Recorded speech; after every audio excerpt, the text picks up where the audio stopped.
All right, everyone. So we're going to go ahead and get started. Looks like we have a good little group here, which is great. I appreciate you taking out some time from your day to talk about phone interview and email etiquette. Hopefully, what we talk about today is going to be valuable for you and helpful as you move through the interview process coming out of school. So first off, um, just want to take a minute to introduce myself. My name is Samantha Gillette. I am the recruiting manager with Sunrise Technologies. I've been working at Sunrise for about a little over 5 years at this point, and started as a senior recruiter at Sunrise, and am now working with our team to help guide the overall strategy of what we do in regards to recruiting, and specifically working very heavily with our college recruiting. So phone interviews and emails from students are something that I get all the time. So I'm very passionate about what I do. I love recruiting. I love helping, especially students, um, start their job, their career, and just kind of finding that first place to land. And oftentimes, especially at Sunrise, we have people join us out of school and stay for a very long time, which is wonderful. The reason that phone interviews and emails are something to talk about is because it is a big component of your first impression. Your interview really starts with that initial email between you and the recruiter, or that initial LinkedIn message. And I think sometimes we don't give very much weight to that initial correspondence because it just feels like, the entry point to get to the interview. But it's really where the recruiter starts to form their image of you, and you're starting to form the image, the image that you have in your head of the company and of the people that work there and of the culture. So every step of the interview process really does matter, from the introductions to emails, phone interviews, face-to-face interviews. Every little piece matters. So with that in mind, what we're going to talk about today are, of course, emails and phone interviews.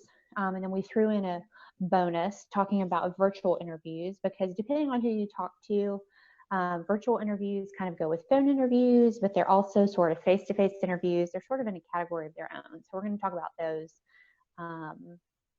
just as a bonus. And then we'll save questions for the end. This is being recorded, so we'll hold questions to the end in case they want to cut the presentation after recording before questions. All right, so emails. And every time I talk about an email, I'm also talking about LinkedIn messages as well, because at this point, they're kind of one and the same. You may have a recruiter reaching out to you via email, but they also just as likely are reaching out to you on LinkedIn. So the same rules apply. So when you're talking about an email, a couple things to keep in mind. Address the email that you're writing to a person rather than to whom it may concern. And this is, of course, when you can. When we post our jobs at Sunrise, a lot of times we will put our general HR mailbox on the email. So it'll say careers@sunrise.co is listed as the email address. So of course, if you have a general email like that, you'll want to use to whom it may concern, because you don't know if I'm reading that or if our senior recruiter, Natalie, is reading that email. But if you know that you're emailing me, or you know that you're emailing her, it is always best to address the email to that person. Something else to consider is you want to tone proof your emails.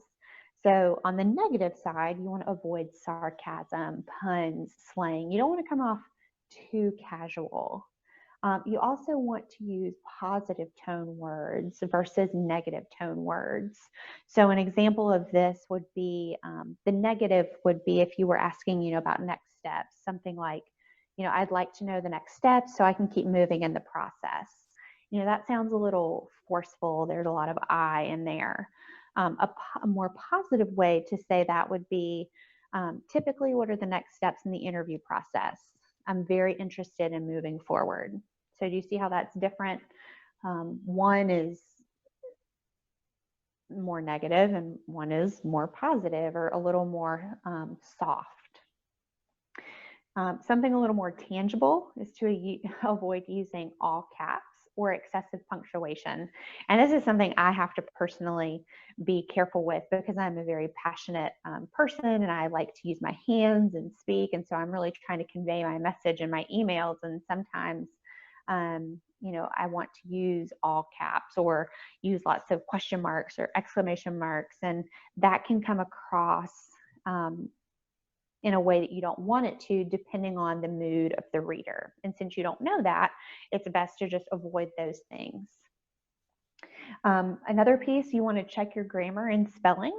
Again, this is first impression. So I think every employer is really looking for someone that's going to pay attention to details. And if you send an email to a recruiter or a hiring manager that has misspelled words or obviously incorrect grammar, then that's something that's probably going to stand out to them, and not in the way that you want to stand out. Something that I see often right now is people not using their personal voice, and they start to sound a little bit robotic or impersonal, like there's an email that's just kind of a canned email that they're sending to everyone. So make sure when you're writing an email to really use your personal voice. And I've got a sample that we're going to look at in a minute.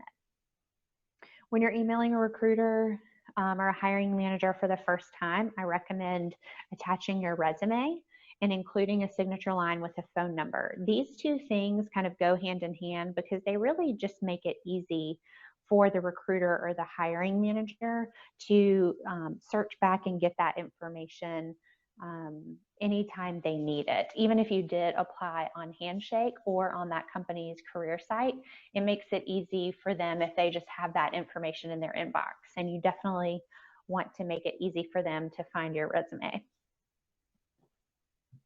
So looking at a sample email, and this is, I'm a student here, and Natalie, as I mentioned, is our senior recruiter. So this email, in our fictitious scenario, I have just met her at the career fair the day before, maybe the Business Horizons career fair. So this is absolutely written in my tone. Good afternoon, Natalie. Thank you for taking time to speak with me at the career fair yesterday. It was great to learn more about Sunrise Technologies and the Fast Tracks program. I was especially excited to learn about the Microsoft training and the opportunity to work on real ERP projects so soon after starting. We've covered ERP systems in my BIT classes, and I found the subject matter very interesting. I'm excited to explore a career in this field. I'm very interested in continuing the interview process, so I've attached my resume for your review. I've also applied to the job posting on Handshake. Please let me know if there's anything else you need from me at this time. Thanks again. Sincerely, Samantha Gillette. And I graduated from Elon, so I put that in there. And then, of course, my phone number. So this just follows up, lets her know that I'm interested, and kind of circles back to a couple things that we're going to talk about with other just general interview etiquette. So I hope this is helpful. For phone interviews, I want to break it up into two phases. A phone interview, if you think about it, the first phase of a phone interview is really the preparation that you're going to do ahead of time. You don't just want to walk into a phone interview without having put any thought into the details of what's going to take place, whether that be the specific questions that you might be asked or things along that line. And then the second phase that we're going to talk about is the actual interview itself. So when it comes to phone interview preparation, research is the best place to start. Researching the company, whether it's the website, Handshake. I don't know if you know that companies have company pages on Handshake. Definitely go there and check them out. LinkedIn pages, Glassdoor for employee reviews. A lot of companies now have YouTube channels or Facebooks, Twitters, or Instagram accounts. So check them out, see what their brand is like, and that research that you've done will come through in your phone interview when you're speaking with either the recruiter or the hiring manager. It's okay. It's actually encouraged, I think, to connect with the person you're going to be interviewing with on LinkedIn. If you click on their profile, little fun fact, if you click on their profile but you don't send them a connection request, they can actually see that you looked at their profile. So go ahead and just send them a connection request, because they're going to know that you looked at their profile anyway. When you're looking at their profile, look at their role in the company. How long have they been with the company? Does anything stand out to you? Are you a part of a similar organization that they were a part of in college? Maybe they worked in one of their jobs was in your hometown. Just look through their profile to see if there's anything that you might be able to talk about in the interview that is, maybe outside of the norm of, why did you do this internship? What did you do? Things of that nature. When you're preparing for your phone interview, I also want to encourage you to review the job description in detail.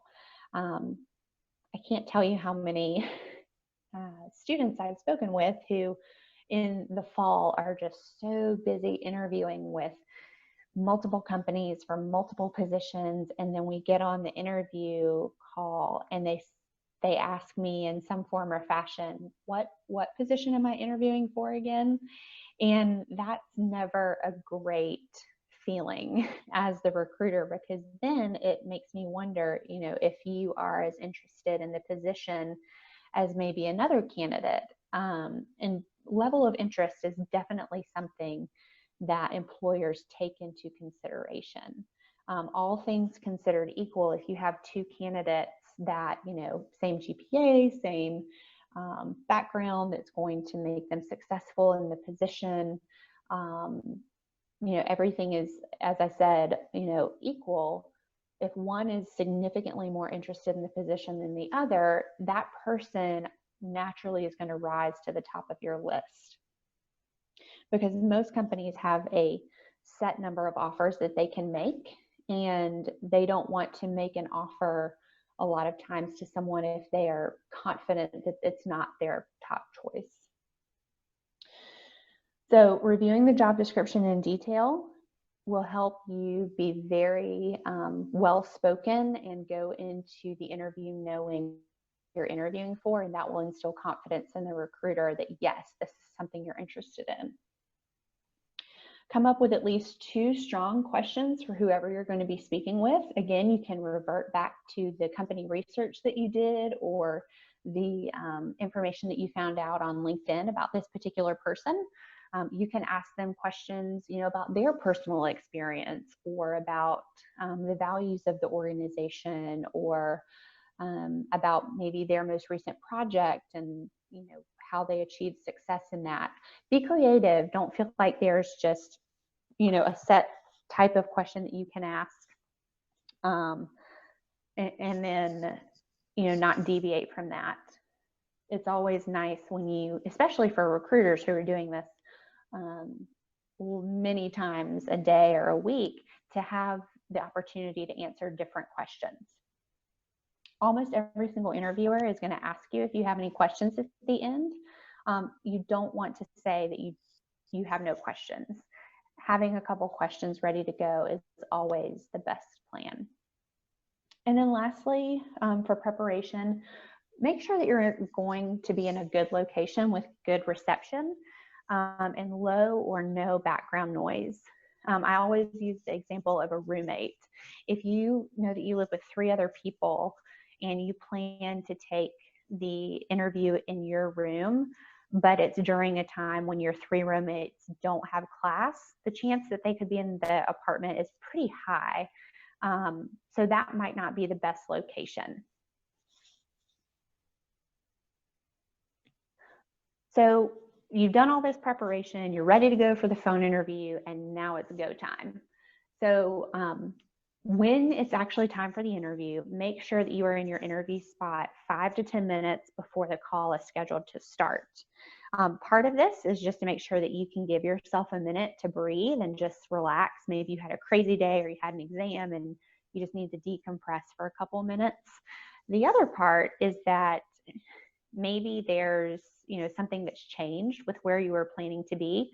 Maybe you were like, okay, I'm going to take the call in our apartment, in my room. Nobody's going to be there, but you get back to your apartment and your roommate, whose room is right beside you, is sick and coughing and sneezing, with a cold. Well, that's not going to probably be the best location. So you need to, have some time to think of a plan B.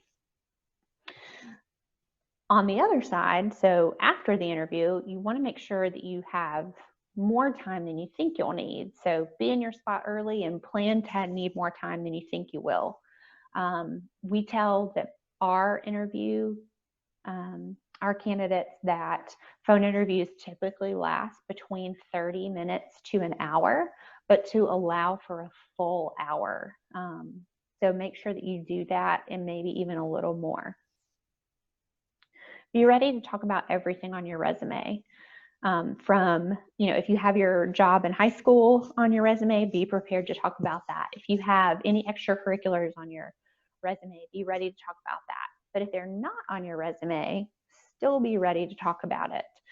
Whether it's your GPA, whether it's listed or not listed, additional work experience, hobbies or extracurriculars, make sure that you're just ready to talk about you and your experience, and do so in a way that's professional. Which brings me to my next point.